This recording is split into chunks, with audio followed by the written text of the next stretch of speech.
ಒಂದು ಪುಟ್ಟ ಹಳ್ಳಿಯ ಸರಕಾರಿ ಶಾಲೆಯಲ್ಲಿ ರವಿ ಎಂಬ ಹುಡುಗ ಓದುತ್ತಿದ್ದ. ರವಿ ತುಂಬ ಬಡವನಾಗಿದ್ದರೂ ಓದಿನಲ್ಲಿ ಬಹಳ ಚುರುಕು ಮತ್ತು ಸ್ವಭಾವದಲ್ಲಿ ಅತ್ಯಂತ ಪ್ರಾಮಾಣಿಕನಾಗಿದ್ದ. ಅವನ ತಂದೆ ಕೂಲಿ ಕೆಲಸ ಮಾಡುತ್ತಿದ್ದರು. ರವಿಗೆ ಎಂದೂ ಸುಳ್ಳು ಹೇಳದಂತೆ ಮತ್ತು ಕೆಟ್ಟ ದಾರಿಯಲ್ಲಿ ನಡೆಯದಂತೆ ಬುದ್ಧಿವಾದವನ್ನು ಹೇಳುತ್ತಿದ್ದರು.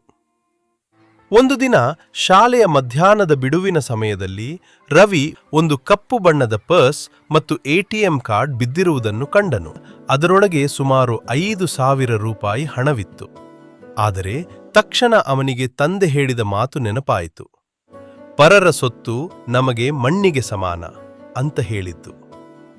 ರವಿ ತಡಮಾಡದೆ ನೇರವಾಗಿ ಪ್ರಿನ್ಸಿಪಾಲರ ಕೊಠಡಿಗೆ ಹೋದನು. ಆ ಪರ್ಸ್ ಅನ್ನು ಅವರಿಗೆ ಒಪ್ಪಿಸಿದನು. ಶಾಲೆಯ ಸಮಿತಿಯ ಸದಸ್ಯರಾದ ಸೋಮಣ್ಣನವರು ಗಾಬರಿಯಿಂದ ಅಲ್ಲಿಗೆ ಬಂದರು. ಅವರು ತಮ್ಮ ಪರ್ಸ್ ಕಳೆದುಕೊಂಡ ಬಗ್ಗೆ ಹೇಳಿಕೊಂಡರು. ಪ್ರಿನ್ಸಿಪಾಲರು ರವಿ ತಂದುಕೊಟ್ಟ ಪರ್ಸ್ ಅನ್ನು ತೋರಿಸಿದಾಗ ಸೋಮಣ್ಣನವರ ಮುಖದಲ್ಲಿ ಮಂದಹಾಸ ಮೂಡಿತು.